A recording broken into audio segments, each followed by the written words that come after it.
Hello and welcome to episode 544 of Fergo and the Freak. I'm that bloke from Rugby League Project, Andrew Ferguson. You can find me on Twitter at AndrewRLP. Join me as always is the glorious LeagueFreak. You can also find on Twitter at LeagueFreak. How you going there, mate? I'm going really well, Andrew. How are you? Yeah, look, not too bad. Been a busy old week over on this side, hence the lack of content over the last 11 days. That is entirely on me. LeagueFreak here, I can say, has been perched, ready to go, and semi-drunk most of the time, so we've missed out on some great recording opportunities. There was one night there where if we'd have done a podcast first, I wouldn't have remembered it. Second, it probably would have been really nice to everyone. Yeah, it would have been X-rated just with the amount of love in the room. Yeah. I think I mentioned to you in private that I almost felt violated. You were being so lovely. Well, is there any other kind? Man, that's the thing in Australia. We've got two types of drunks. We've got the amorous ones and we've got the violent ones. Yeah, I'm just glad that I'm one of those people that when I get drunk, everyone else has fun. Like, yes. I've asked a lot of people, everybody that sort of has to deal with me when I've had a few, I've asked every single one. Because if I was around people and they didn't like it, I wouldn't drink at all.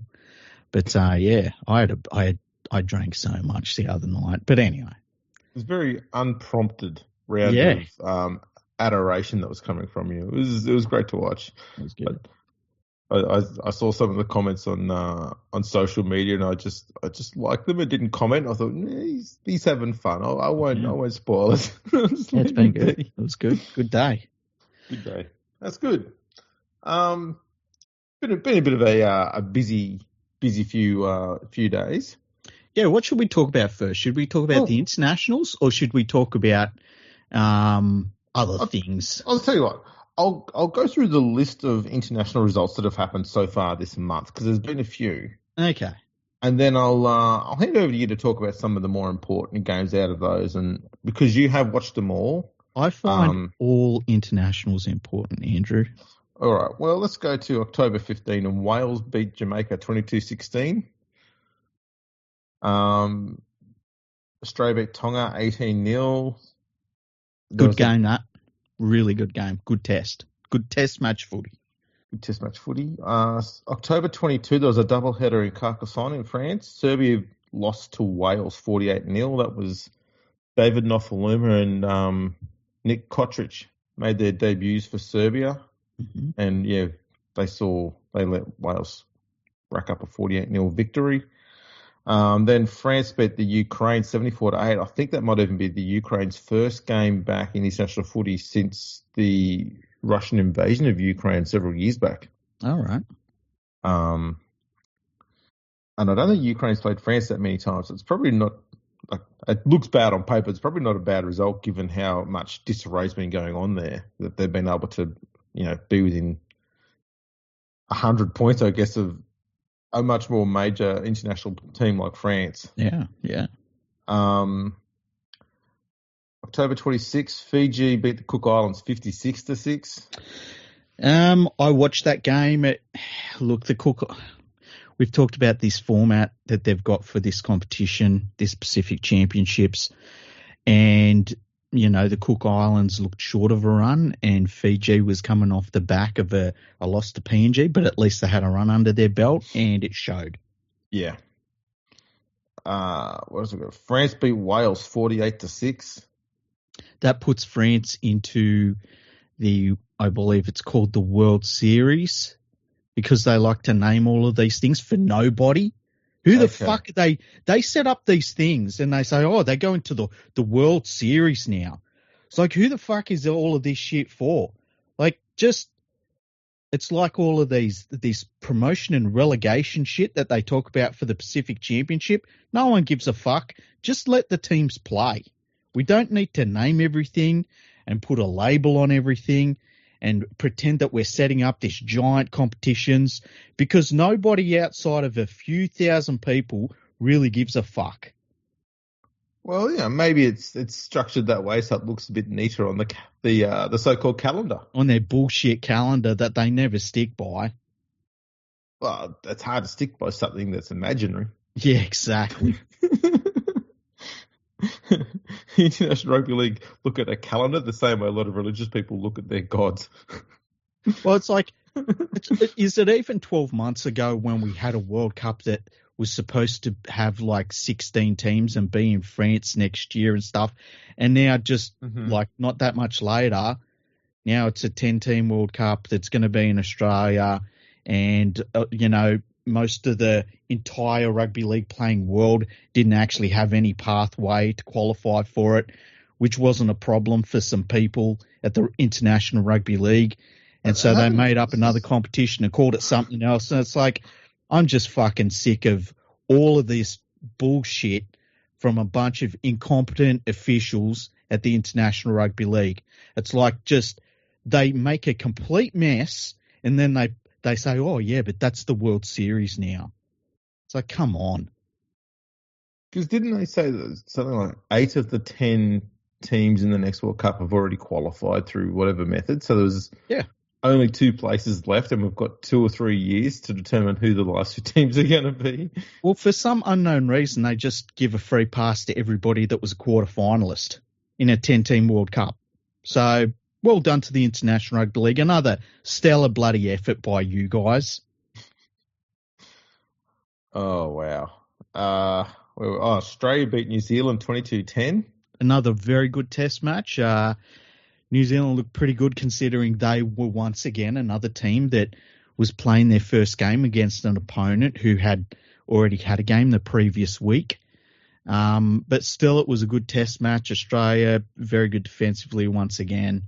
Problems in the halves, but outside of the halves, Australia looked very good. England beat Samoa 34-18. Should I go into detail about this game? Well, there's only one other game, so how's about I get through that one? And then, yes, you can. So the other game was Ireland beat Scotland 36-6 in Gateshead. Yeah. Can't play these international games in any of the countries that actually are participating. Couldn't drive up the road an hour and play it in Scotland. We're playing in frigging Gateshead. Yeah. Yeah. Brilliant. England, Samoa. Well, the thing about the England-Samoa game is that it was a very fast-paced game and both teams were given every opportunity to, show how good they were on the pitch, and nothing got in the way of that. Not really. Not really. It was super slow and the referee completely controlled every single time England needed a leg up. And they did the exact same thing that happened with Tonga last year. And it was interesting to see people on Twitter not being able to read a game of rugby league that was actually happening live.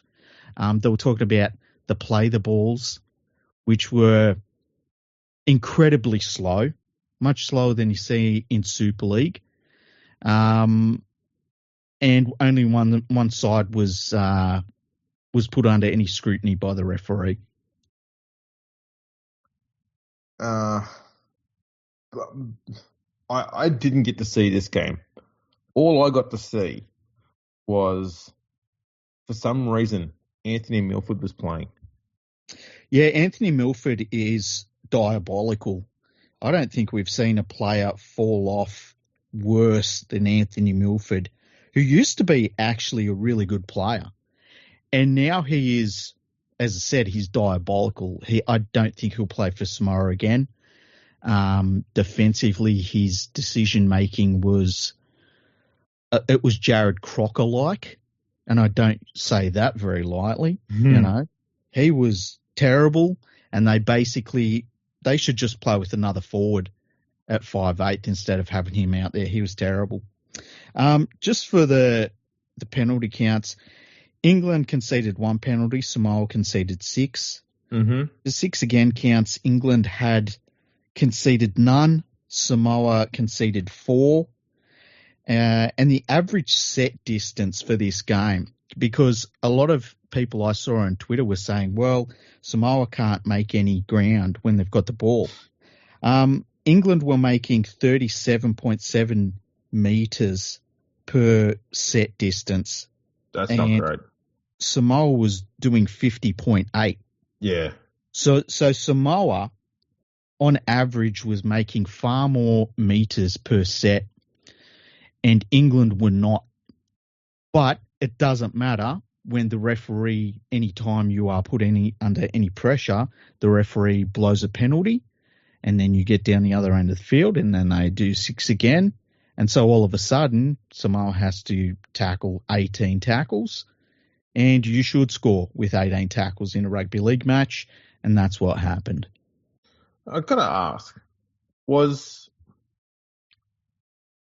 I think it was Liam Moore was a referee. Was he using the Super League English rules for officiating, or was he using the international ones? There is a difference. It's not much of a difference, though. It's the international rules that they're so similar. It's like, off the top of my head, I think the only difference is in regards to tackling a play in the air in a defensive position.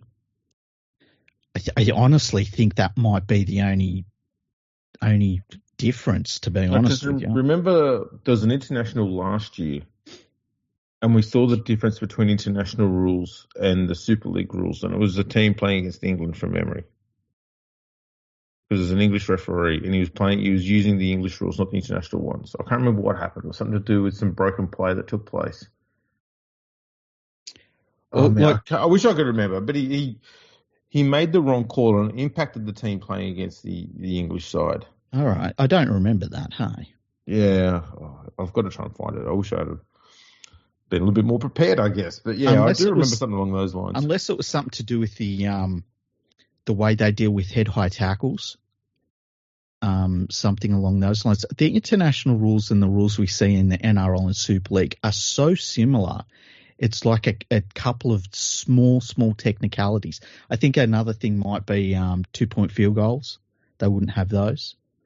No. But that's it. It's very, very, it's not like a completely revolutionary sort of thing. This game was so slow right from the get-go. The first 2 sets of 6 that both teams played, the ball was just, you had a bunch of players lying on for however long they wanted.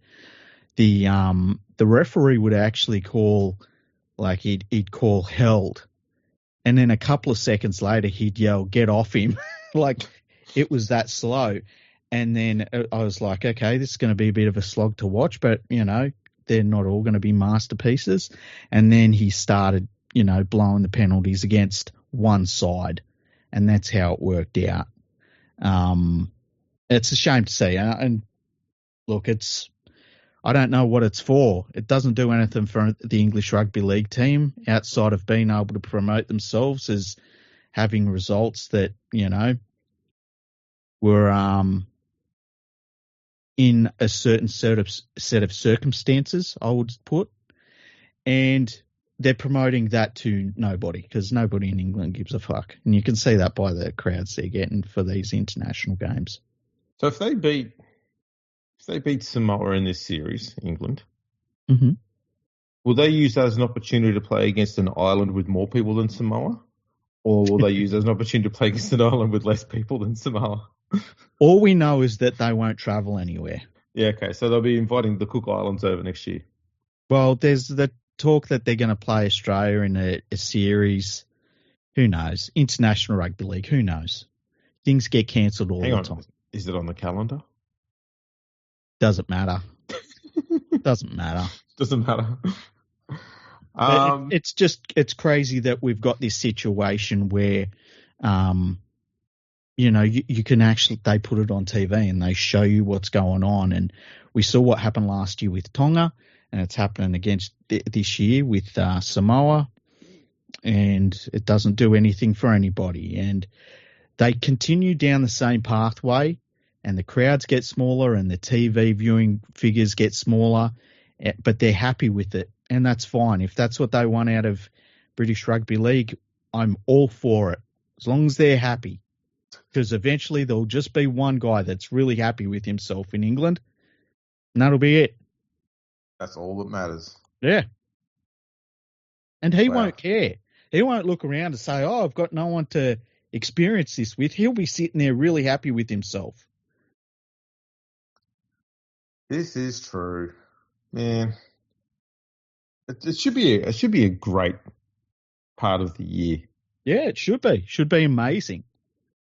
But it's no. All right. Well, look, I'll tell you now. Okay, for the entire year for all internationals, men's and women's, just for 2024, Julia Robinson is the current top try scorer and point scorer in all international football this year. She's got the Aussie winger's got 6 tries in 2 games and 24 points. That's cool. She's dominating everyone. I watched a little bit of the Australian women versus New Zealand women match, and that was another very good game. The Australian women were really on. And the Kiwi women, I think they'll be better for the run once again. The crowd in Christchurch was, it must have been a sellout. I couldn't see a single spare seat there, which was awesome to see. It always is, man. That's I think it was just over 10,000 people there. So they're all good crowds. The women are getting in for NRLW games and Origin and Rep games down the Southern Hemisphere. They're all bloody good crowds now. Yeah, it's great to see. And a lot of the times, they're not being paired up with the men's games to try and help themselves out. They're drawing that entirely on their own. Yeah, like a lot of the NRLW games, they play standalone now. They're actually negotiating at the moment to have more NRLW games on a Thursday, and the Rugby League Players Association is looking at compensation for those situations because obviously the vast majority of NRLW players are not full-time professionals, if any of them are. So that has a financial hit for those women that play in those games. But it's good to see that Australia and New Zealand, they're so strong in international women's rugby league. And we really need some more NRLW teams in New Zealand. And we need some more NRL teams in New Zealand. Like, I really do think that Christchurch, once they get their new stadium finished off, that should be where the second NRL team is. And it'd be cool if they could add a WNRL team there at the same time as well. I was actually going to ask you, do you think, given that the NRL seems to be a bit hesitant about going to these new markets for NRL teams, whether the NRLW should just go, you know what, let's put a team in Perth, let's put one in Christchurch, and just get there before? Well, look, that should have been how it worked from the start. I don't understand how we have a situation in the NRL where we understand there are probably too many teams in Sydney. And what's the first thing we do? We just pack NRLW teams in Sydney. Like, they could have literally had a national women's competition already, and they chose not to. They chose to make all the same mistakes that were made over a much longer period of time for different reasons in the NRL. I don't get it. I really don't understand it.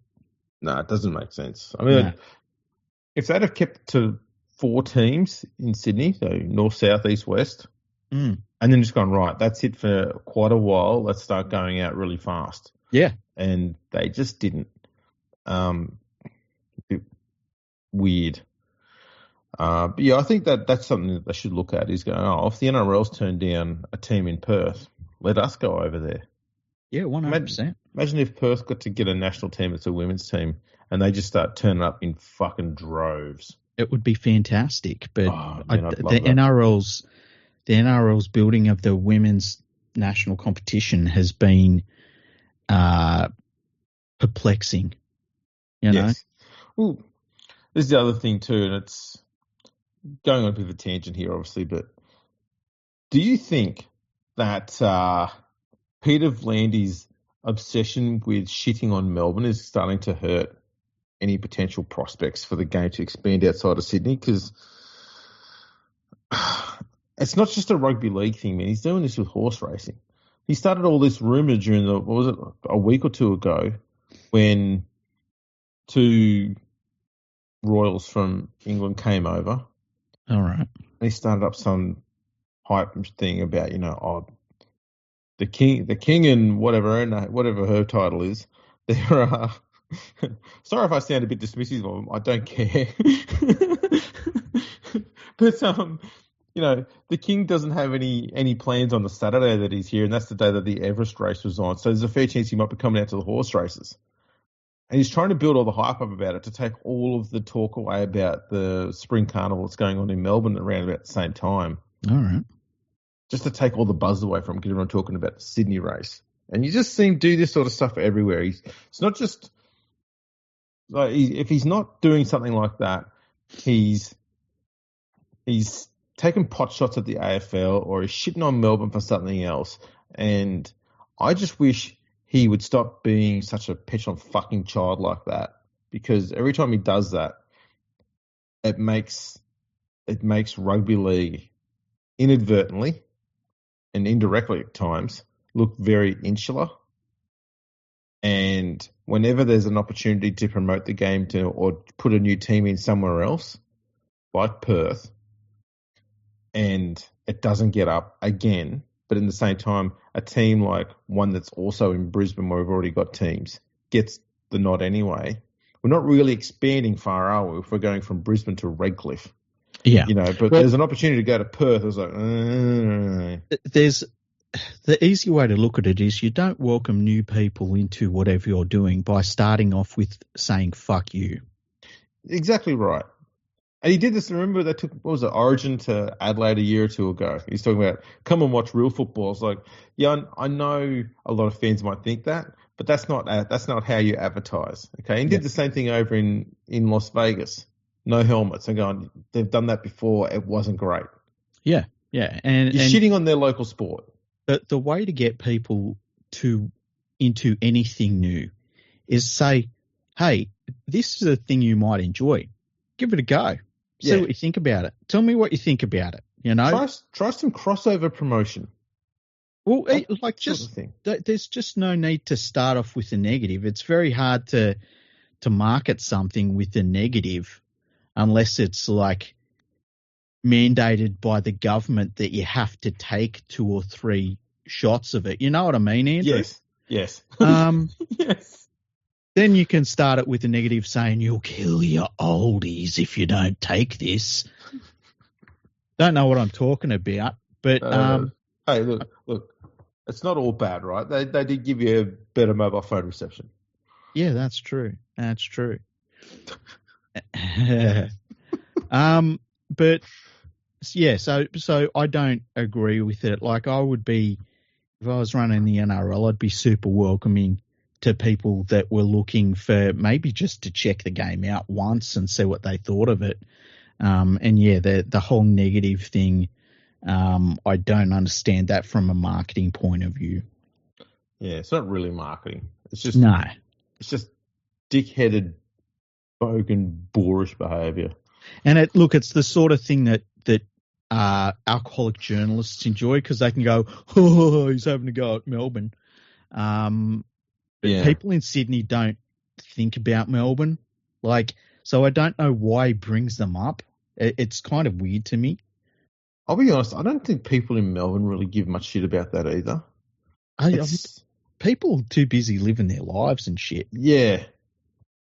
Furthermore, I find that it's the media and administrators of the game, of like AFL and the NRL, who make more of a drama about the opposition sport.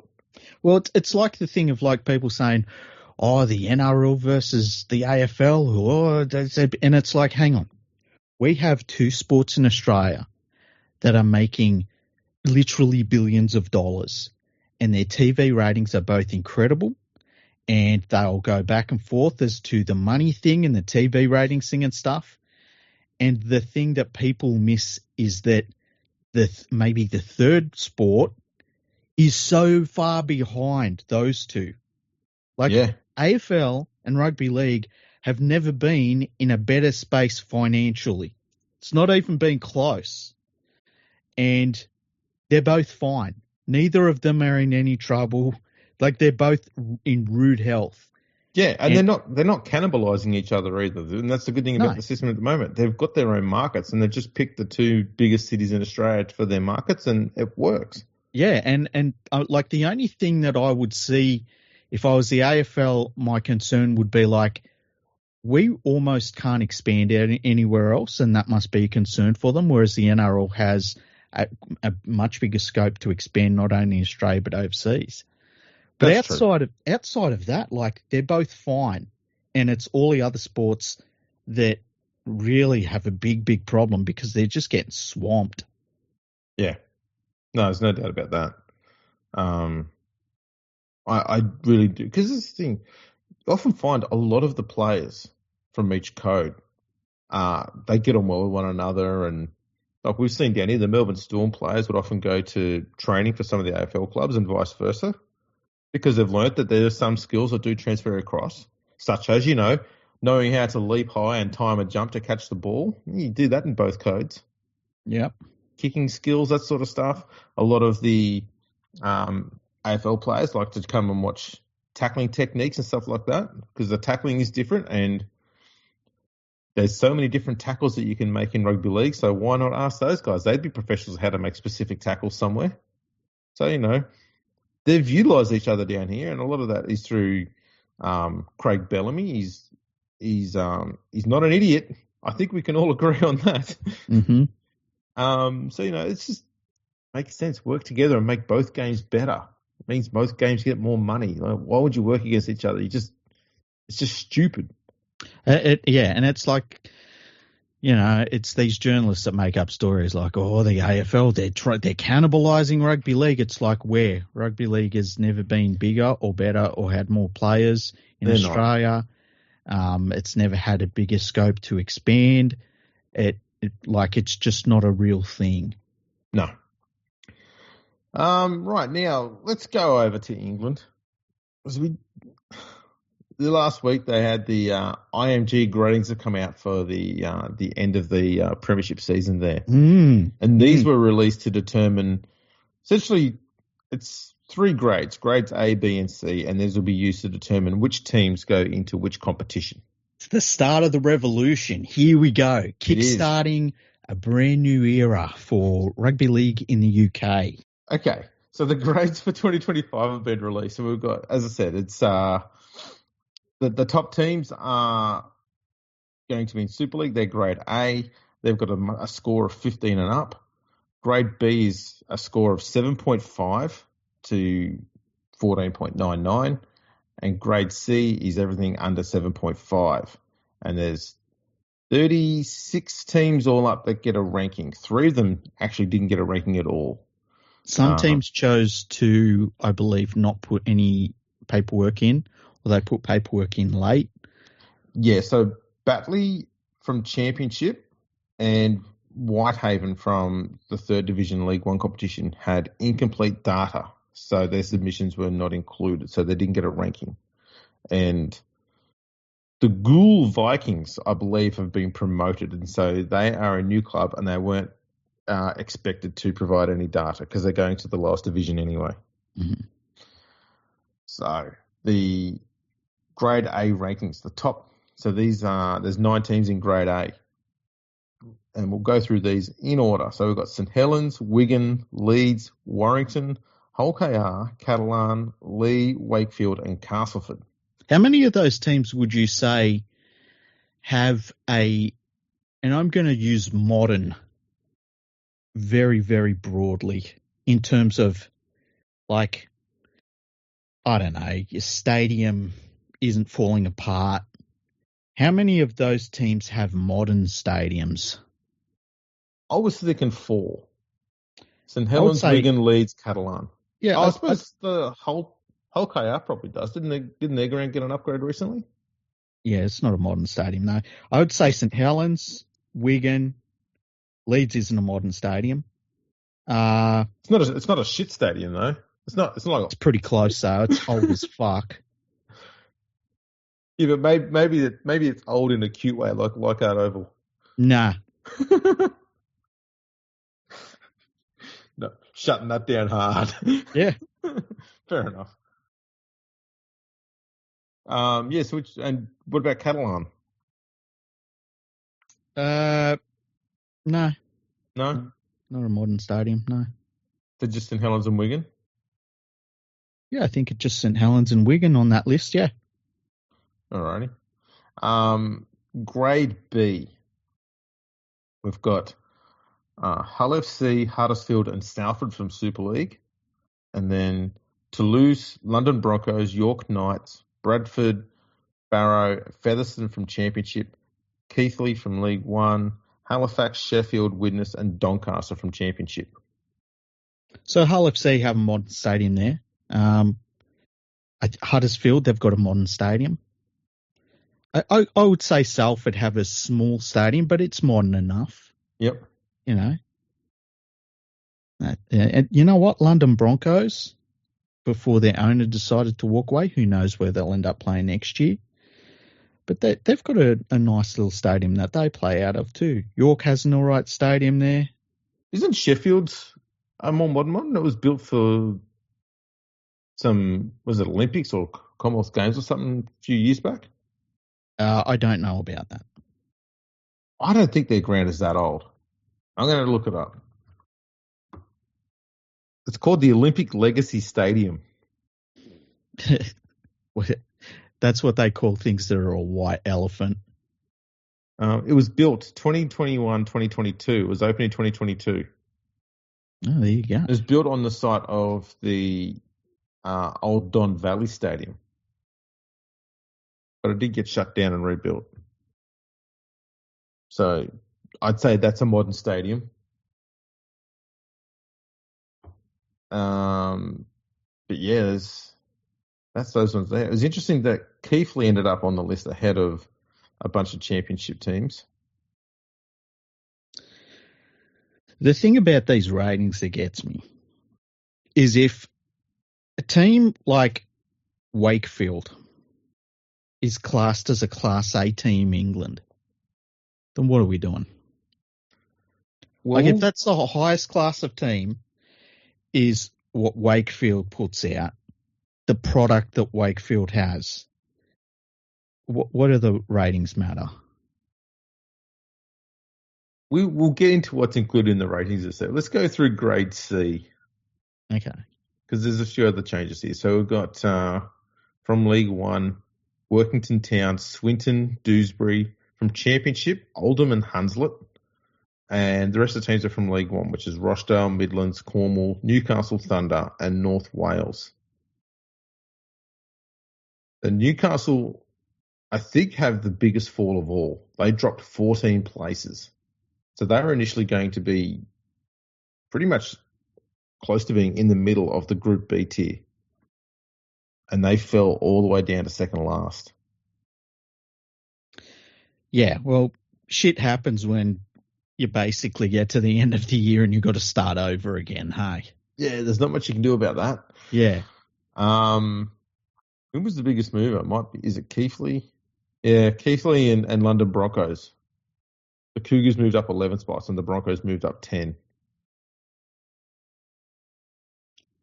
Look, I just think that this whole ratings thing, I mean, the reason that they brought in ratings was to try and push forward the standards of an entire club. And that was what they were doing with their marketing, what they were doing with their facilities, everything, what they were doing on the field.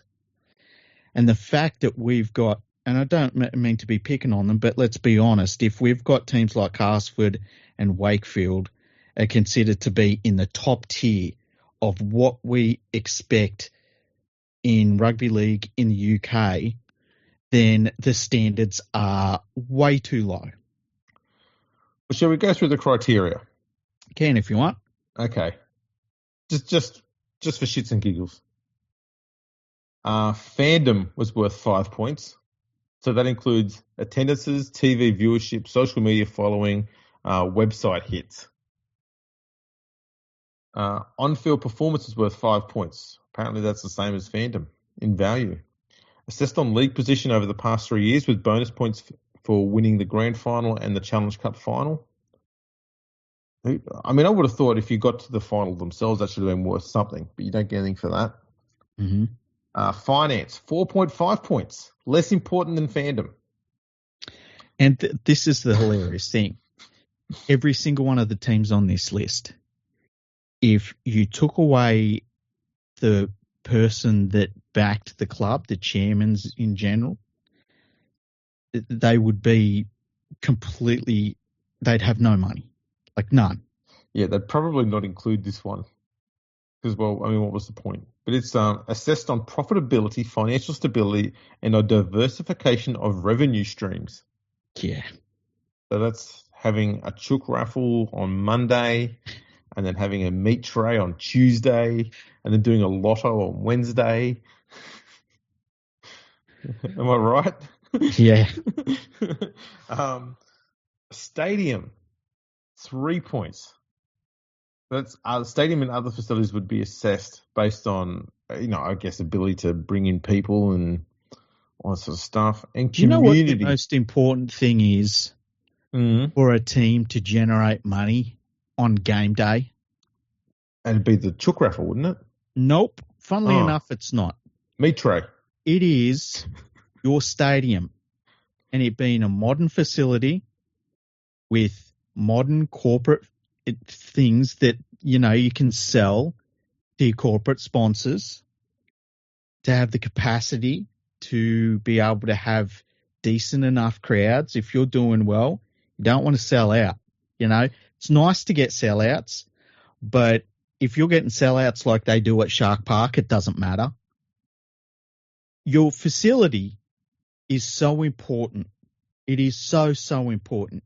It can be the difference between, hundreds of thousands of dollars per game. And yet it's only worth 3 points. Only worth 3 points. Less important than social media following and website hits. Yeah. And the last one is community, which is worth 2.5 points. And this is assessed fan base versus fan base potential, as well as assessing community and charity work.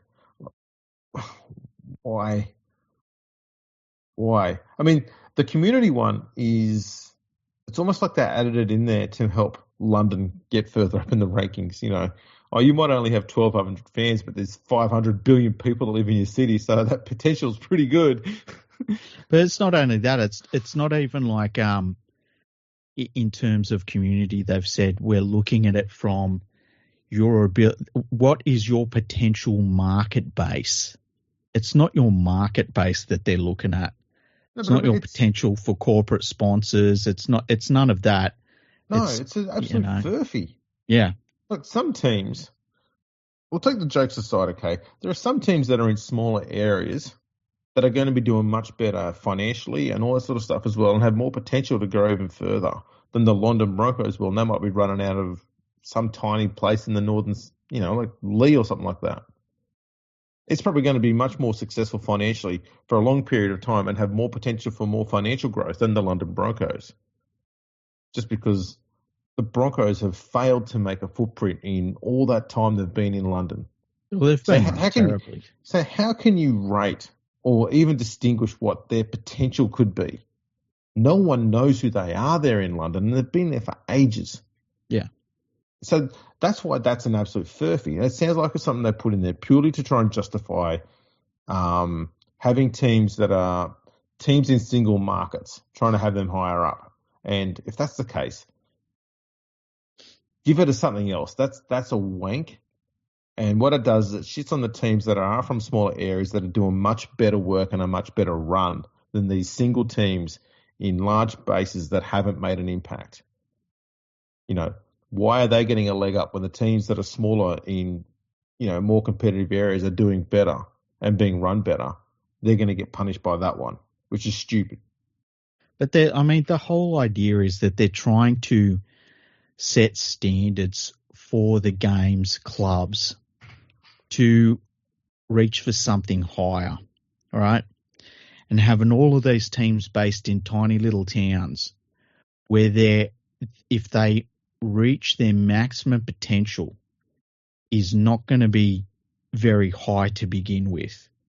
They want teams to start to look at where they could grow their base in a bigger market But the problem is this entire grading system, the standards are so low that no one had to do anything. I was going to say, based on what you were just saying about community, which I understand what you're getting at, okay, but that is relying largely on an assumption that every single club is being run as close to perfect as possible. Yeah, and exactly. And the fact that the game is where it is right there at the moment, that IMG's had to come in and put this very simple system down to say this is what you should be focusing on, probably suggests that none of the clubs are doing anything that they're supposed to be doing as perfectly as they should be or as perfectly as they think they are. But that community one, I think, should be worth maybe 0.5 points, and you put it on the back end of the finance one and make that out of 5 all up there. Why is that separate to finance or any of the other ones? Well, I wouldn't give it a group on its own because it then skews the things worse along the way further down the list.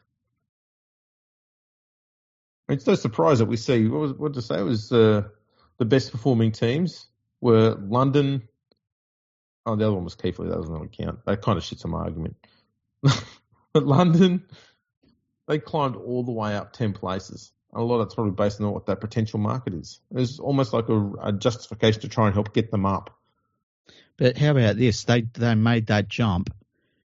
They had one season in Super League, got relegated. The guy that funded them for a long time said, "I'm done." They've got to find hundreds of thousands of pounds to get through the next month. And is that not how the London Broncos have run nearly all the time, though? Yeah, and it was funny when the guy that was funding them, when he finally gave up the ghost and said, "I'm not doing this anymore," and people were like, "Oh, he's been a great servant to the Broncos," and all I could think of was like, this team has been a fucking basket case for decades now. Mm-hmm. Like, they've changed their name, they've moved around, they've been, I don't know how many times Tony Ray was standing over their corpse afterwards, but they've been an absolute shit show the entire time. And now they're trying to get crowdfunding so that they can make it through the next month. And they were just in the top flight. And I think that they are a really good example of what's going on in English Rugby League. Because there's no doubt that of all of the markets in England, funnily enough, London is the one with the greatest potential. And the fact that you've got a team in London and they have been so poorly run for so long that they have never even got close to taking advantage of that giant market at all. I think that says everything you need to about English Rugby League. It's tragic. Right, they just need to do. Then they need a reset. They need to go back to Craven Cottage. They need to go back to being called Fulham. Just start from scratch. I just don't think it matters anymore. Hey, of course it doesn't. But that's the point. Why not just go back to where you started from and go, you know what? Let's just start here and just make a base here somewhere. I think that English Rugby League is in a terminal spiral that it can't get out of, and they don't want to, and that's fine. Like, we can all watch as it all disappears slowly, but there's no expansion happening there. There's no thoughts about looking at the bigger markets and taking the game there and trying to build something bigger.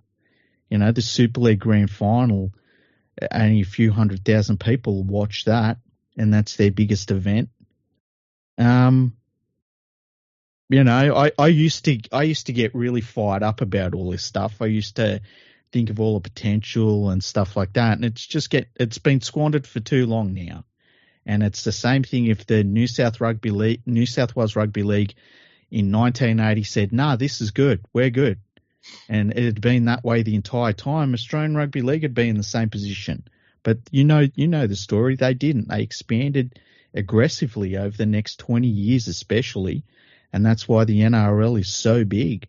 It's why it makes so much money. It's why it gets so many viewers, because it is servicing the biggest markets in Australia. It also had the balls in 1982-83 to say to every single club, if you are not financially up to scratch, we're just going to cut you. Yeah. And South, West, and Cronulla and Newtown were all just on the chopping block. And it was a wake-up call for all of them. Imagine if at that time they put out gradings and Wests and Newtown were given an A grading. That's what we've just seen now. Mm-hmm. And that's why none of it matters. None of it matters. It is madness. And it sucks. I hate saying that. I wish I was saying, man, weren't they bold in making sure the London club was working well, and then they made sure they got a team in Ireland and they got a team in Scotland, and they made sure the Newcastle team was sorted out. They sorted out Bradford's financial issues, got them a stadium that wasn't a fucking tip. It would be so much cooler. But no, they didn't. They're steady as she goes, and we'll see how that works out. Yeah. It's depressing. It's pretty miserable. Yeah.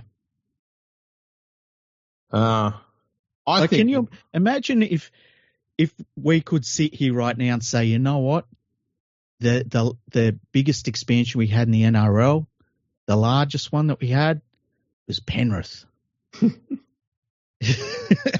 that's where they're at. I mean, they could actually go to Penrith over there. It's close to Scotland.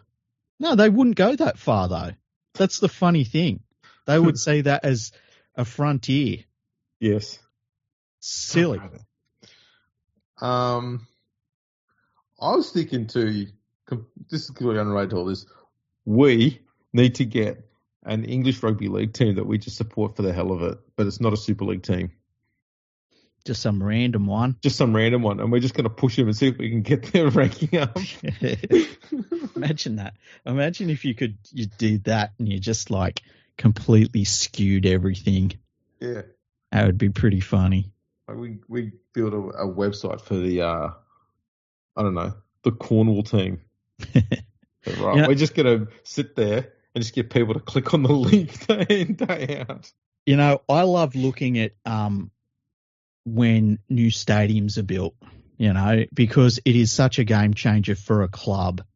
And everything from like the New York, there's a New York team in soccer, and they're building a really nice looking stadium.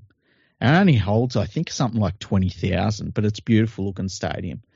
And then I was looking at Everton's new stadium that's on the waterfront over there. And that's a pretty nice looking stadium. And how a lot of clubs in the Premier League are having to make that really difficult decision. And look, Everton was one of them, where they're moving out of a stadium they've been in for more than a century because financially they have to. They have to be able to provide a new stadium experience, not just for their regular supporters, but for all their corporates as well, because that's where the money is. And that's how important it is that they're willing to move from those traditional places. And I'm looking at all of these things, and we've seen in the NRL, you look at Townsville Stadium and the Broncos at Suncorp. We're seeing Penrith getting half a new stadium. We've got the stadium at Parramatta, which is beautiful. We've got the stadium at the SFS, which was rebuilt. That's beautiful. The Melbourne Storm are now in a beautiful stadium because it is so important. And my thoughts of having a team in Christchurch is all based around the fact that they're getting a brand new stadium because it is that vital. It is that important. And yet in Super League, you can be an A-grade team with a rundown relic with, stadiums that have wooden trusses. It is unbelievable that anyone thought that that was a good idea. And so all this rating stuff, it's just all bullshit. I'm sure IMG wanted an outcome to come from it, but it's been watered down so much that it doesn't matter anymore. So just steady as she goes. Castleford and Wakefield. That has been the problem, is the fact that the idea the concept they've got here was a very good one. Yeah. And then when so many clubs started pushing back and sooking about it, which was inevitable, that was always going to happen, instead of, knuckling down and saying, no, we don't give a fuck what you say. This is now the system. If you don't like it, we can find another team to replace you. That doesn't worry us. So long as you all fit the criteria we put down and the system we put in place, that's what matters. That's how it is now. You got to eat that shit sandwich and like it, right? That's all we've got to say. But instead, they tinkered with it and they mucked around with it and they had little bits here and there and it's dicked around, and all of a sudden, as you said, it doesn't matter anymore. Yeah, everyone got a trophy. Well done. Yeah. It sucks because like when IMG come in, the thought was like, oh, this might be a change. This might be something. And turns out it wasn't.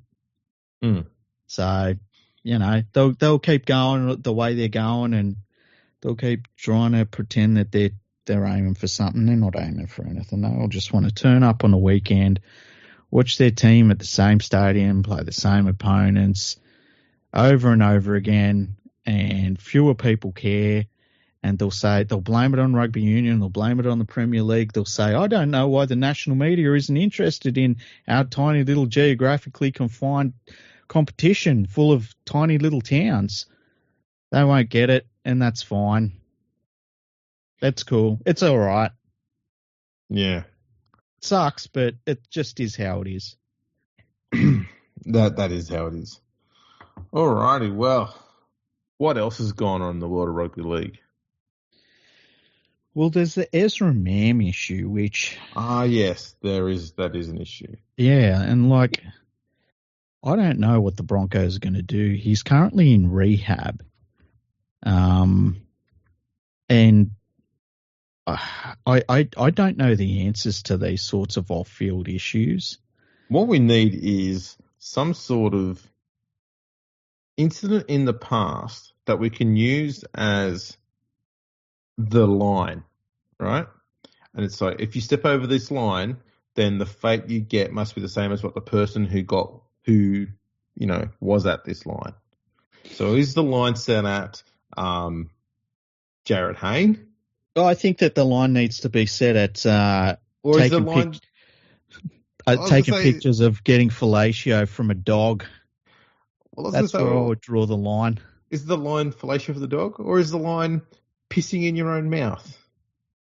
Yeah, I think, look, dehydration, I've seen Bear Grylls do that. That's true. I don't know people. I wouldn't say that. Oh, maybe Northies is a bit like the Wild. Yeah. Did you want to be stuck there for 7 days? Yeah, it's probably a fair point. But then you've got to grade them. Like, is urinating in one's own mouth above or below dry humping a dog? That's a good question. I mean, you could say that the dog that proceeded to fillet a former Canberra player. Well, I mean, I think that one's worse than... Was the perpetrator. Yes.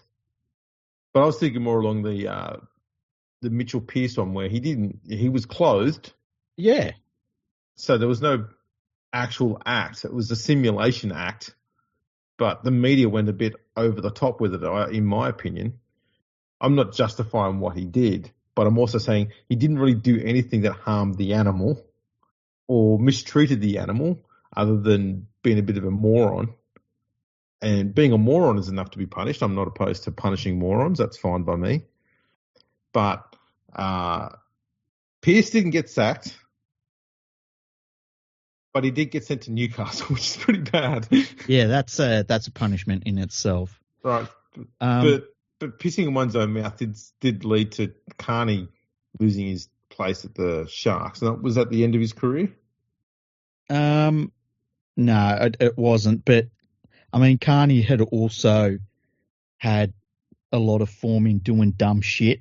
Yes, but again, on every single one of those occasions, it didn't impact anybody else. everything he did was him being drunk and being a dick, and only he was impacted by it. He did get kicked. Although he did light get kicked out of Goulburn.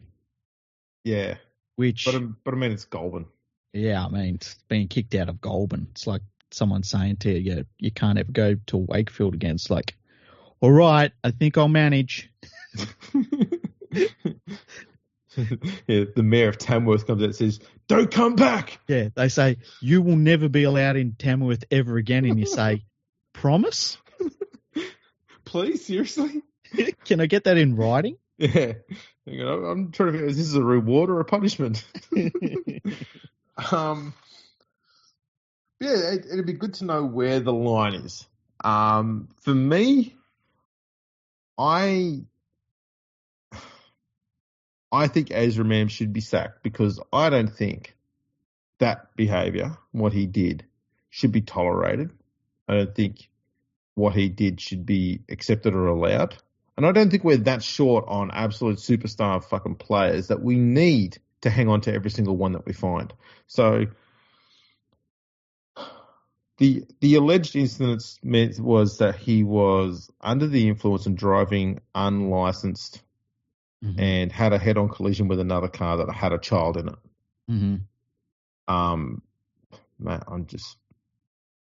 I saw one article which came out afterwards talking about how the racism thing in Las Vegas was to do with it, and going, fuck off. Yeah. That's just PR bullshit. Just that shit can get in the fucking bin. Okay.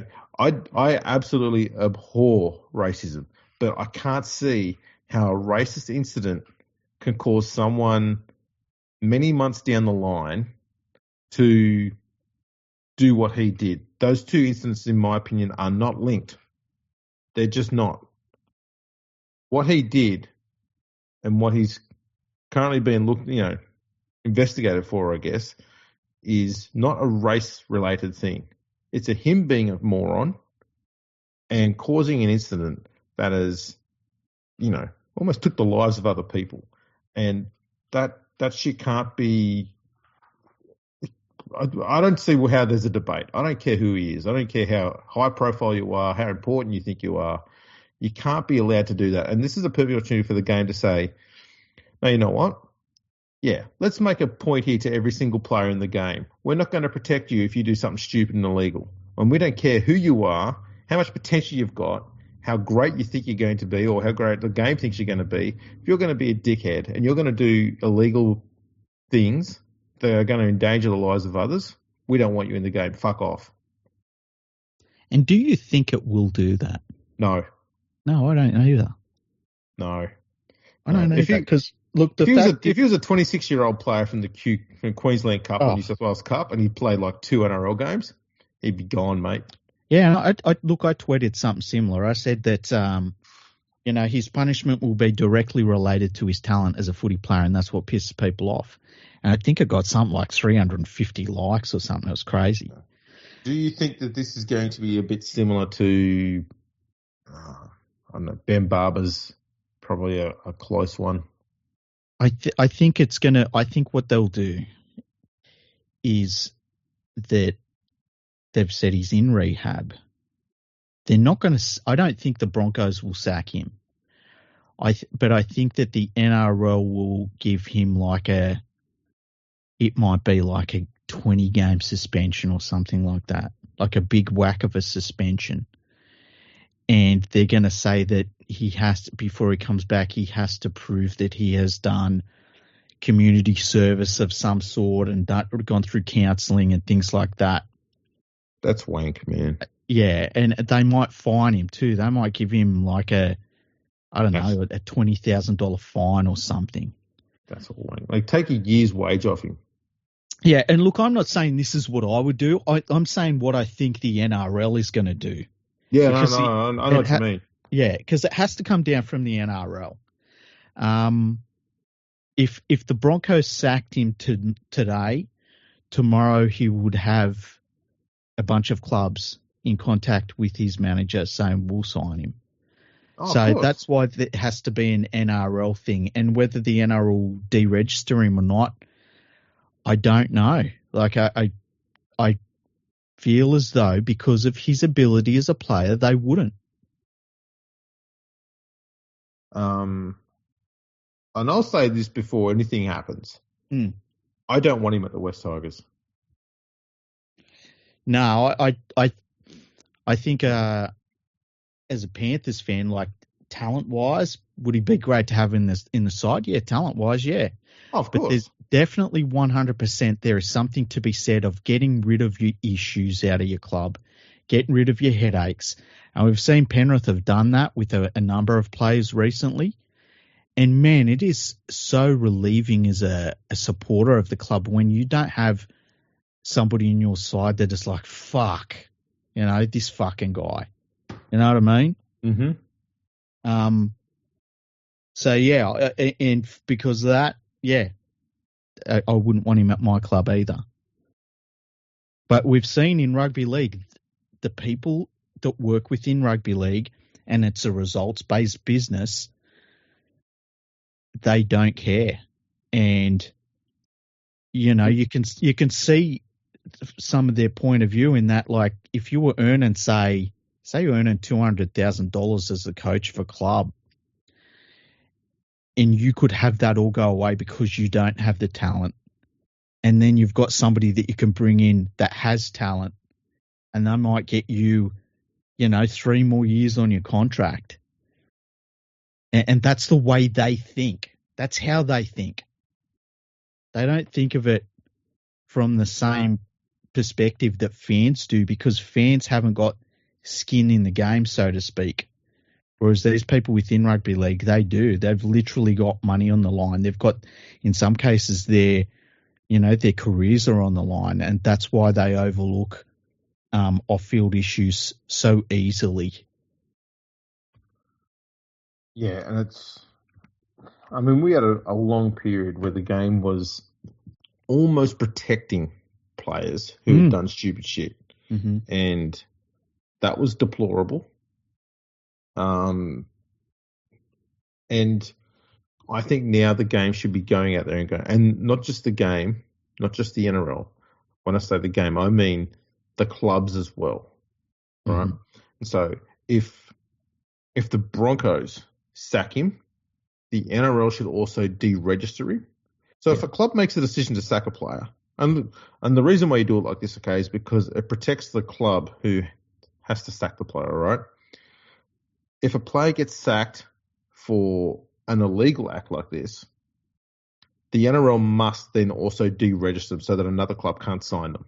Yeah, we saw that with the Raiders when they had a bunch of problem players and, they would sack them, and it's the same season they'd be having to play against them. Exactly right. And so you could sit there and say, well, at least the Raiders had, the Raiders are like, what price is there on integrity? Like, it's great that we're not tolerating this sort of stuff and we've got that integrity in check. But at the same time, if other clubs can just come along and take these players and win games against us, then what's the point of having integrity if it leads to losses? We've lost a player who then turns out to beat us as well. I think that's what needs to have been happening all along. If a club sacks a player, then they get deregistered.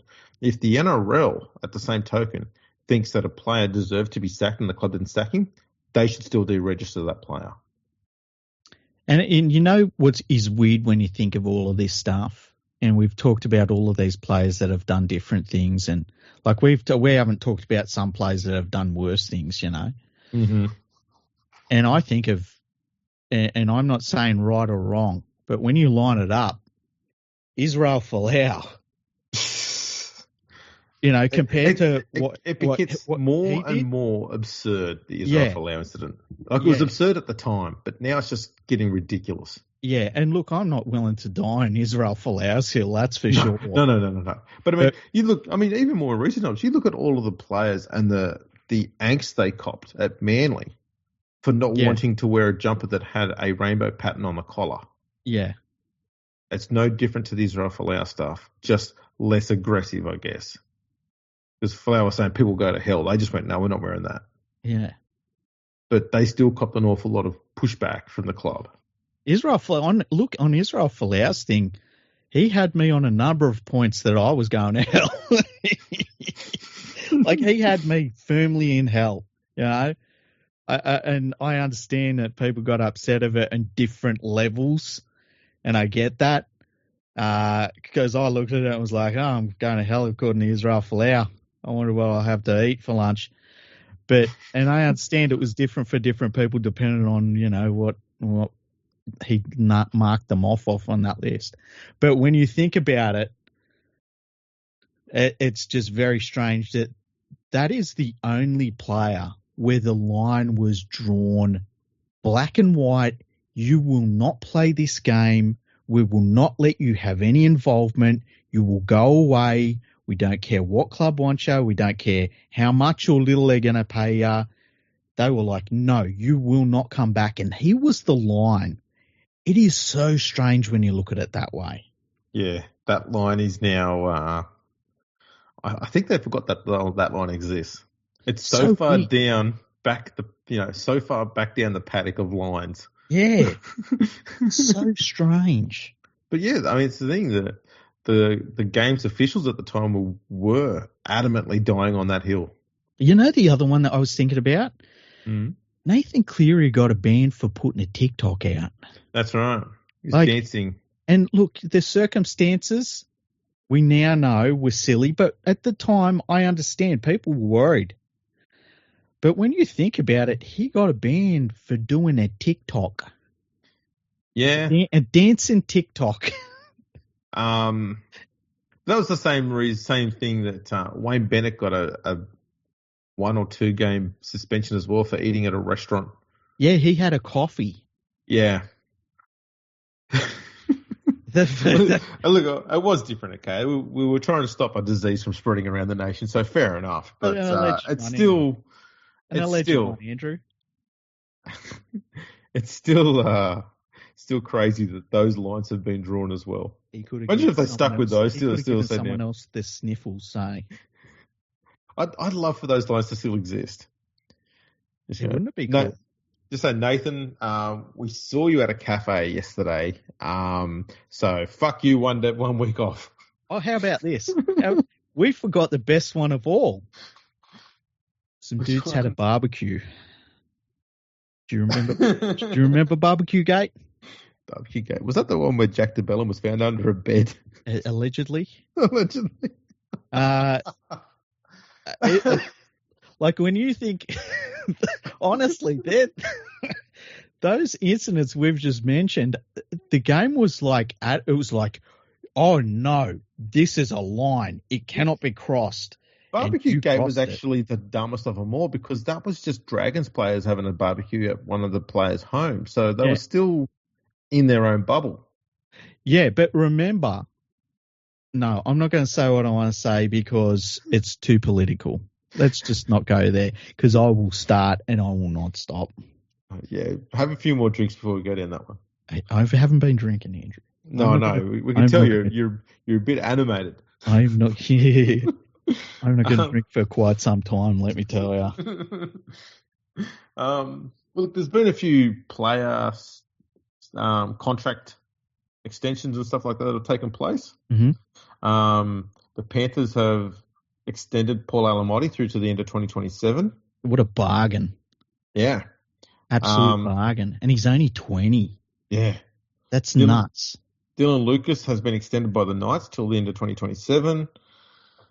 Knights also signed Brodie Jones to a 1-year extension. Who else have we got here? I'm trying to see what else there was. Harry Grant has taken up his option to stay in Melbourne until the end of 2026. Can't imagine he will leave Melbourne anytime soon. I would be surprised if he's one of those players who has his contract tied in with a coach. Like, he'll leave Melbourne if the coach does.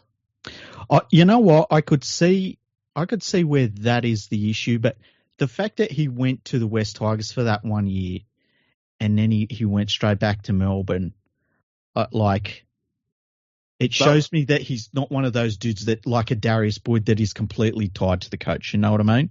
Oh, no, I wouldn't say he's like that. But I think if Bellamy were to leave, I wouldn't be surprised if Harry also went, yeah, you know what, I'll go. Yeah. He's a Brisbane boy. Queenslanders wouldn't be keen on living in Melbourne that long. There's no track record to back me up on that one. Micah Sevo has been granted a release. Yeah, he's going to the Leeds Rhinos. I think Sevo's knee has been shot for 2 years, and they probably said to him, like, you know, if you can get a couple of years contract even somewhere else, because he'll make more money over that couple of years than he would have for the 1 year, say, at the Eels. So, you know, sad to see him go, but yeah, he's just bad. It sucks when a player's body starts failing on him. Because Micah Sevo, the thing about him is, like, if he was in one of those Marvel movies, you'd be like, no, that's just too much. He's just too big. He's too gigantic, and it's unrealistic. Like, that's the size of the dude. He's crazy, man. Yeah, but his knees are gone. Yeah. Matt Dory at Parramatta's extended his contract through the end of 26, while Josh Papali and Jordan Samroni have joined the club. Jackson Ford has extended to 2027 with the Warriors. Was there any others? The only other one that has been talked about a little bit is that Ryan Pappenhausen goes onto the open market on November 1st for the 2026 and beyond seasons. And apparently the Melbourne Storm are not willing to offer him big money. They'll offer him a decent contract, but they're not going to offer him big money. And it'll be interesting to see. I wrote a little article about it on my website last night. It'll be interesting to see if anybody is willing to offer him big money. And there are some clubs that are desperate for any talent. I'm thinking of someone like the Dragons right now. But the Storm have a really good replacement for him. Yeah. That's the other thing. And he's ready to go. Yeah. And I don't think they're going to want to stand in his way. I think they like the way he plays. Yeah. And so I wouldn't be surprised if they part ways with Pappenhausen. Yeah, I think they will. But it's going to be interesting to see what team rolls the dice on Pappenhausen. I personally wouldn't, because I really value somebody that's there every week, even though at his best, Pappenhausen is a definite game breaker. But it's just such a huge risk. And I wouldn't want that personally, but I can see where other teams are willing to roll the dice. And as I said, I think the Dragons, I could see where maybe Jason Riles, who is the current, he's been the Melbourne Storm assistant coach for a number of years now. He's taken over the Parramatta Eels. They're getting rid of Gutherson. And I could see where he maybe has that familiarity with Pappenhausen and thinks it'd be a good idea to bring him in, but we'll see. We'll see what happens. The Tigers have extended Ruben Porter and Solomon Afar-Tapi. The Sharks have re-signed Mawene Hiroti, Niwai Peru, Billy Burns, Jaden Burrell, and Chris Viola to 1 year contract extensions. Marcelo Montoya is returning to the Bulldogs after signing a 2 year deal with them. Jazz Tavanga is going to move to Manly, signed with them for 1 year. That's an interesting one. He might help with the some of the forward rotation there, which has been a bit light on for Manly. Yeah. The Tigers have signed a young centre, Hiamasi Makasini, on a 3 year deal, and he's a local junior from the Campbelltown City Juniors. That's cool. And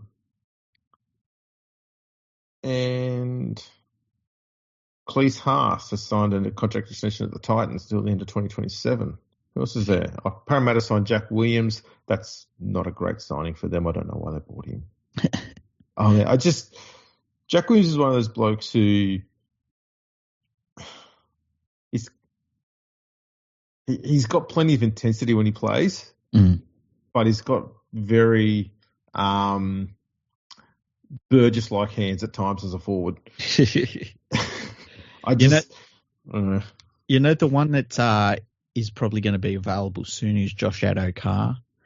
Yeah, apparently there's talk that the Bulldogs are going to sack him.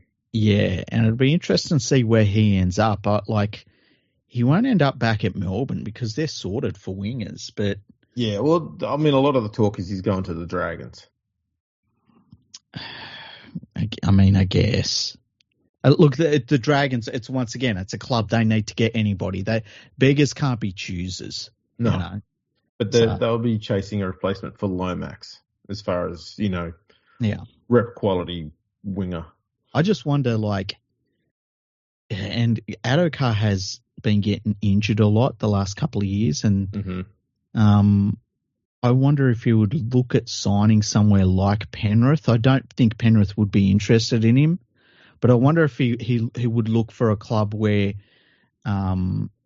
he feels like they're not too far away from it, rather than going to a Dragons where you're just not going to be in the race, really. I think, given what's just happened to him, he's getting to that, is he getting late 20s? Yeah, I would think he would be, 20, I guess? Your guess would be pretty good. My guess is always pretty good with ages. Yeah. So he's getting older. He's had that recent incident. To me, he's just screaming like a Titans recruit. Yeah, there is a bit of that, hey? Mm. There is a bit of that. Who else we got on here? Josh Curran has been extended at the Bulldogs till 2026. It's a good one. It is, yeah.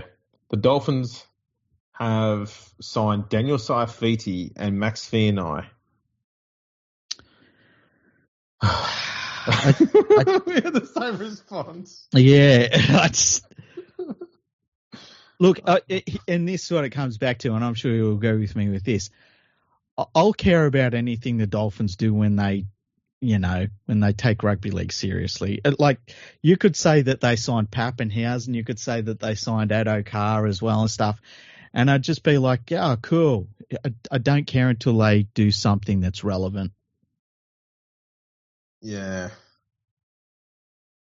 I think the club CEO said it's probably impossible to replace someone who has had the amazing career of Jesse Bromwich, but we know we have done extremely well in bringing in Daniel to add to our depth. It's just like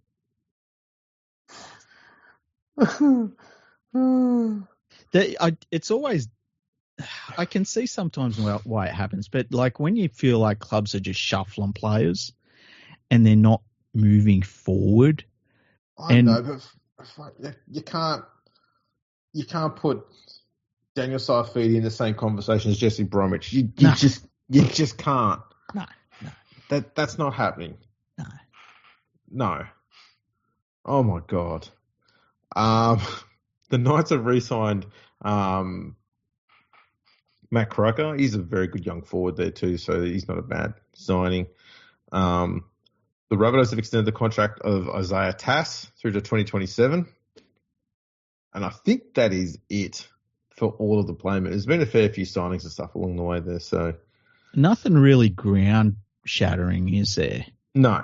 I just had a look on it too. Ezra Mam is currently signed until 2029 with the Broncos. Yeah, that's the other thing. That's a lot of money they've tied up in him. Yeah, and it's a lot of money to make a decision on. It's literally millions of dollars to make a decision on. But if he's sacked, then the club doesn't have to pay it out, I believe, do they? They wouldn't if they determine that he's breached his contract. Correct, which that would be. But at the same time, if it's millions of dollars on the line, you have to get your lawyer involved to try and sort out that it wasn't actually breach of contract.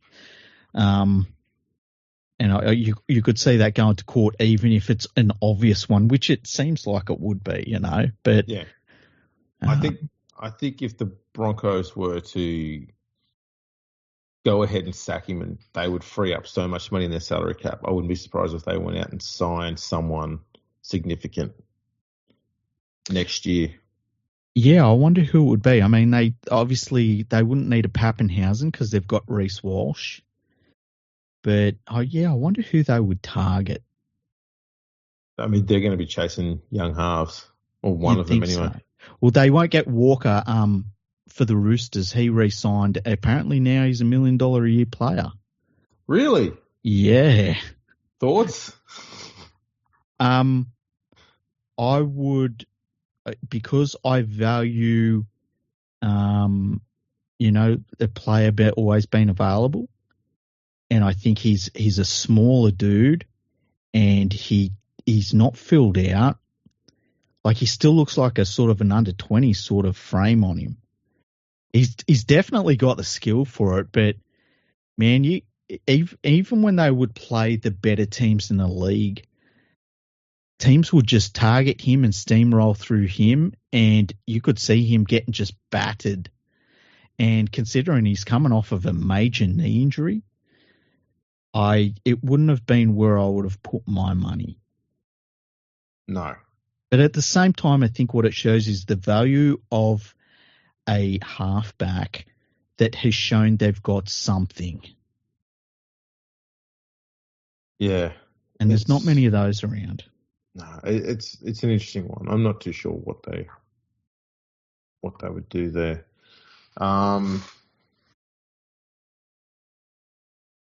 Yeah, I wouldn't be surprised if they go, you know what, let's just go out and splash money somewhere.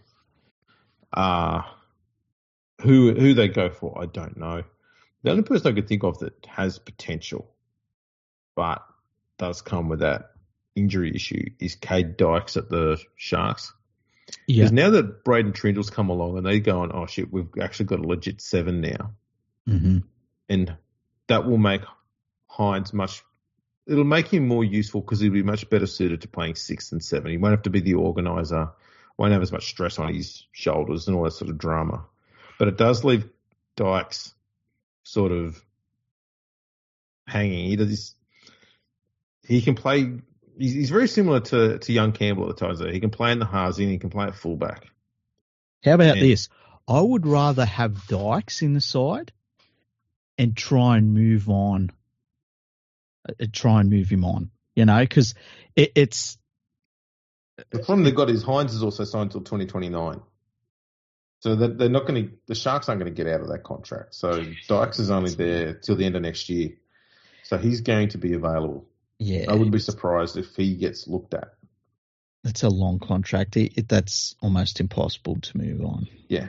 But that's the thing. The Dykes one would make sense, although it is a gamble. He did have that horrible knee injury at the start of this year, which ruled him out the entire season. Yeah. However, he is young, so it's possible to overcome that. I don't know of any other talented young halves that you could sign, and you didn't have to sign him on big money, so you could sort of run him in and make sure it's going to be worthwhile. If he has 1 or 2 good seasons, go, okay, we're going to dump some cash on you now. Yeah, that's the thing. Look, if I had $1.5 million to spend on a halfback, my first call would be to Nathan Cleary's manager, and I don't think it'd even get responded to. My second call, funnily enough, would be to Jerome Luai's manager. Mm. Because they're both pretty young still. They've got a lot of footy ahead of them. They're proven winners. They've proven it at every level. And I think outside of those guys, the next guy I want, and he's not young by any means, I want DCE. Once again, proven, I think DCE would be a brilliant signing. I think DCE, you'd still get a good 3 years out of him. Oh, absolutely. Mate, you get another 10 years out of DC. That bloke's playing. He's a fucking vampire, mate. He's playing forever. Yeah. It's one of those things too. I think a lot of people, they started out watching DCE, especially when he first got into Origin, and they just went, nah, fuck this guy, hate him. Had no time for him. And just every year he gets more and more likable. Oh, yeah. I never understood why people didn't like him, hey? I think it's just because when he came in that Queensland side, that was that dominant team that just won Origin Series after Origin Series. But when he came in, every time he came along, it seemed like Queensland just lost. And Queensland just started turning on him. They just didn't want to see him around. But yeah, he's off contract at the end of next year. I would be shocked if he left. There have been whispers about him maybe going up to Queensland again, but I can't imagine that's going to happen. He's from Redcliffe. 1 year. What do you reckon? 1 year. How? One last season. They've got Katoa though. Katoa is such a good player. Oh no, he's great. And he's also signed long term as well, though. I think they signed him till 2028, 29, something like that. Yeah. And rightfully so. It's crazy, though, when you start thinking about the halfbacks you would put faith in for a premiership run. Like, Adam Reynolds ticks so many boxes, but he's not going to be healthy. Like, if he could just stay healthy, he'd be one guy that would also be on that list, but he can't stay healthy. You know, I guess you could say the same thing about Nathan Cleary the last couple of years, but when it's time to, you know, the real games turn up, you can't drag that guy off the field. No, you can't. It's the same with Luai. Luai's shoulder last year was completely ruined, and he played in the grand final still. Yeah. Yeah, DC, man. He'd be great. Even at the age of 52, whatever he'll be next year, he'll be almost my age next year. Oh, shit. You can still build a team around him. Yeah, I think you could. I think I'd be confident giving him 3 years at least, which is crazy to think about at his age. But there's just nothing there that I'm seeing that worries me. And then normally you start seeing things with the halfback that does start to worry you. But then again, having said that, with a halfback, when it's over, it just ends. That's it. Like, it really does just like, oh, you can't play anymore. That's it. Yeah. What happened to you? It really is like that. It's kind of strange. Yeah. Well, we've been through a fair whack there. We've covered all of the player movements. Yeah. I'll see if I can find any links to Super League player movements just for a chat, but I don't think I don't think we're going to really care that much. Yeah, who gives a fuck? What? You know what? I tell you what, with all of these moves that have happened in Super League, I'm going to go out on a limb and say Wigan, St Helens or Leeds are going to win the grand final next year, hey? Pretty safe bet. Yeah. I'll just do the arrivals for teams because the players moving out is pretty crazy everywhere. Okay. Because that's what they do. Yeah. Castleford have got Innes Senior, Lewis Senior, and Zach Cheney arriving. Catalan, they're getting Tommy Mackison, Nick Kotrich, Ollie Partington, Elliot Whitehead, Luke Keary, Tavita Pangai Jr. How good was 8 years ago, by the way? Speaking of 8 years ago, Huddersfield are getting Tom Burgess, Zach Wolford, Liam Sutcliffe, and George King. Wow. Hull FC are getting John Asiata, Jordan Abdul, Amir Burrow, Zach Hardiker, Oliver Holmes, Ed Chamberlain, Jordan Rapana, Aiden Caesar, and Cade Cust. Aiden Caesar left the Tigers. Yep.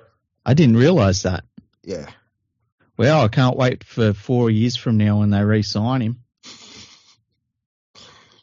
So you're confident Hull FC will move up the ladder next year? No.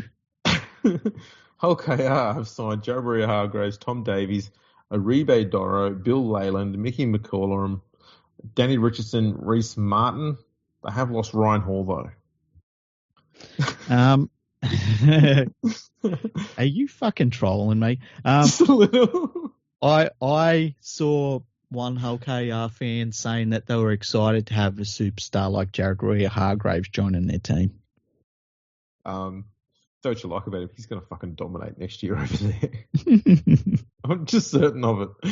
The Leeds Rhinos are getting Ryan Hall, Keenan Palacio, Cooper Jenkins, and Jake Connor. And they're getting, what's his name from Parramatta? Oh, yeah. Micah Sevo. Sevo, yeah. The Lee Leopards are getting David Armstrong, Isaac Liu, Ben Condon, Tessie Newey, Ryan Brown, Brad Martin, AJ Taus, and Andrew Badrock. I just like that the Leeds Rhinos, between their two wingers, will have maybe one good knee between them. Yeah. And that was 8 years ago. Yeah. Remember when Ryan Hall come over and he didn't even score a try on the end of the great thing was the media were talking so much about how much of a prolific try scorer he was, and he couldn't even score a single point here. Not one. And defensively, a horror show. Yes. Oh my God, that was bad.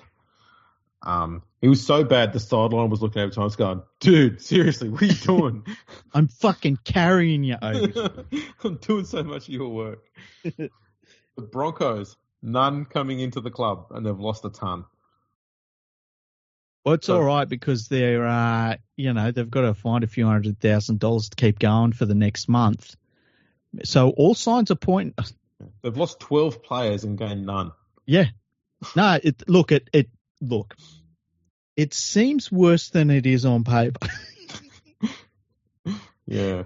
Did you see there were people saying, the NRL should buy them, and then they could spend heaps of money on them and their pathways and stuff, and all those players that they develop? I'm like, name one player that they've developed that's been really good. Maybe. The NRL doesn't need to buy them. Maybe just an NRL club needs to buy them and treat them like... For what? No, treat them like a New South Wales Cup team. Why wouldn't you just link up with a New South Wales Cup team? No, they might all be taken. They might be, because there's not that many of them. There might be a team that's in the NRL that doesn't have one of those teams there. Go to the Queensland Cup. Sorted. Yeah. You could do it for a laugh, though. It's not worth it. If you want to laugh, go on Deadpool versus Wolverine. If it only costs you £50, that's like only one membership you got to sell to buy the London Broncos. So don't worry about it. There's better ways to waste £50. Speaking of £50, Salford Reds. I don't know what that segue was. Make of that what you will. They've got Eason Masters, Sam Davis, and Chris Hill coming into the side. Can't believe Chris Hill still plays. Nor I. St Helens. They've picked up Tristan Saylor, Kyle Felt, and Lewis Murphy. Tristan Saylor will be a good signing. Yeah, they've got rid of Tommy Mackinson. Oh, the greatest winger that ever was. Yeah, they've also got rid of Wonga Blake, Sione Matadia, and Lewis Dodd. Yeah, Lewis Dodd will be back in 6 months. Don't worry about it, Saints fans. Wakefield Trinity have picked up a bunch of players. Mike McMeekin, Tom Johnson, Cam Scott, Ollie Russell, Corey Hall, Matty Staunton, Jake Truman, Seth Nicotimo, Josh Rourke, and Matty Russell. That's why they're an A-grade team, Andrew. Yeah. And Warrington have picked up Ollie Leyland, Dan Russell, Alfie Johnson. And Wigan have picked up George Hurst. That is it. Who do you reckon will win Super League next year? Wigan. Yeah. It'll be super exciting, eh? It'll be Wigan versus Leeds in the grand final, just to be something different. Yeah. Or do you reckon St Helens will get there? I mean, it's going to be one of those three. Yeah, it's, one of those three. Super exciting. The whole of Britain will watch all of that happen, hey?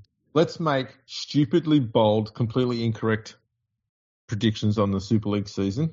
Okay. And I'm going to say Huddersfield will beat Castleford in the grand final.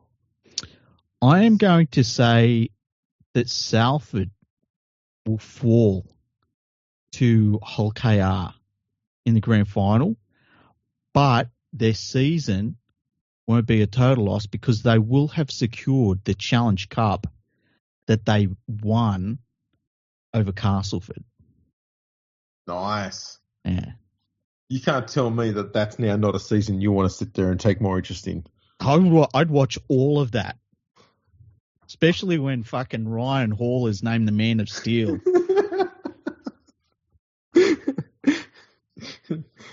The man of mostly steel. Part of it's a bit more plasticky around the knee joint. Well, there we go. Now we get to the important part of the podcast here, and that's where we talk about Formula One. Excellent. I didn't watch the race. I watched the highlights. That's fine. You saw bits of stuff that happened around Lando Norris and Max Verstappen. Yeah, look, I just like that Max Verstappen just decides to do what Michael Schumacher did in Jerez against, Villeneuve. I just like that that's how he races every race. Yes. I think that's a bold strategy. There's a bloke I wax lyrical about off podcast to you. I'm going to mention him now on here, who made a very, very good point in his own YouTube videos. This is Rocket Powered Mohawk. Funny bastard. Very, very good. But he made a point that when you're playing car racing games online, so Forza, Gran Turismo, stuff like that, if you're in front of another car as you approach the apex, right, and then you collide with the other car or you push them off the track, the rule will state that you're in front, so you don't get a penalty. Yeah. And the same rule is one that applies in Formula One. And so he's got a video of him at, I can't remember the track. It might be Laguna Seca. As you come into the corkscrew.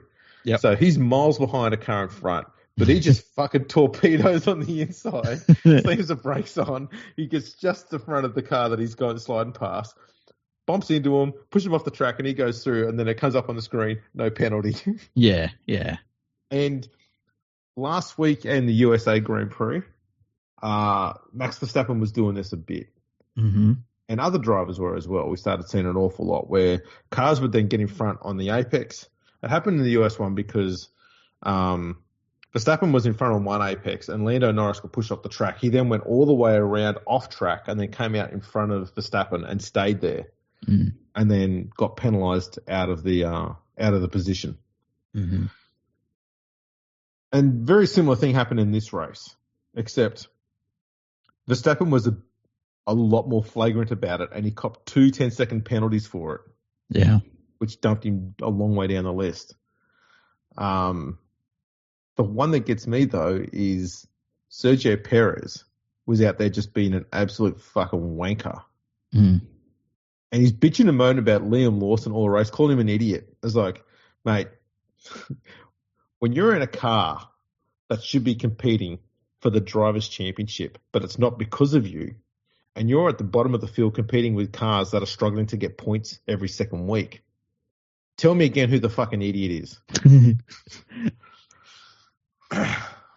Man, I can't believe that Red Bull thought that Daniel Ricciardo was the one in that whole organisation that needed to be sacked first. And I'm not advocating for Ricciardo to have been kept, but Perez needed to get the sack before anybody else in Formula One. He is atrocious, man. Yeah, it's crazy how he's fallen off so quickly. Yeah, one year at Red Bull, his first year was the only good one he had, and then after that, he's been atrocious. And he's the reason why they're not going to get the Constructors' Championship this year. You see, they're now third in the Constructors' standings, despite Verstappen being first still. Instead of something like 1980 or 1983 was the last time that the Drivers' Champion was not in one of the top 2 teams in the Constructors. Yeah, that's nuts. Like, it's... You would think that just financially a team wouldn't be able to, have that happening, that you'd just be like, look, but it's so far into the season now, like it'd be no use sacking him at this stage, but you would feel like there'd be plenty of drivers that they could get in who would just, even if you got into the top 10 in a Red Bull, that would be enough.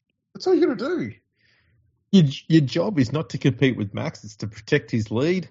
And to get in there and just finish in the top 10. And how hard is it going to be? You're going to be in one of the 6 fastest cars on the track. Yeah, even David Coulthard could manage that. Yes. and he's fucking shit. He was atrocious. Oh, he was bad. I think the next race is in Brazil, which will be this weekend. Brazil's, look, to have those 3 races in a row, Brazil's always a good race. Oh, yeah. But the last 2 have been really good too. So I liked all the overtaking that happened over in the US Grand Prix. That was fantastic. Yeah, it was a pretty good race, that one. Yeah. I'm glad that now that all of the cars are starting to overtake one another, that they're going to completely change the rules. That's a fantastic idea. Yeah, some of those regulation changes are just ridiculously stupid. I part of me understands why they do it sometimes, but it feels like this regulation change is just because they feel like it's a cycle that should happen at this point. And I don't think anything needs change, to be honest with you. The only change I would like to see is, and it's hard to do given that they're largely electric cars now, is they have to find a way to make them smaller again. That's the best way to make overtaking more possible. Because part of the problem now is that it's too fucking big, and they're giant, yeah. And there's this massive push within the F1 for some reason to be on street circuits all the bloody time where you can't overtake. Yeah, and that's the thing. Like you get on, I mean, some of these street circuits absolutely are terrible. And I think that you've seen like the last couple of races have been on actual circuits, and it's so much better. Yeah, they're wider. There's more opportunities to pass. You don't have walls everywhere, so you can't you can't get stuck. Yeah. I mean, you've got enough runoff that if you do go in and you make a mistake, your race isn't over. Yeah, and plus you get to see drivers having a sook and a whinge like Lando. Yeah, I reckon. I was actually watching. What's the Mercedes driver? What's his name? George Russell. George Russell. I watched a thing of George Russell it was like 8 straight minutes of him blaming everything except himself. It was just magnificent. He blamed everything. Yep. Although having said that, I'm sure there's an hour and a half compilation of Lewis Hamilton being 35 seconds ahead of everyone saying that his tyres are gone. That's a Hamilton classic.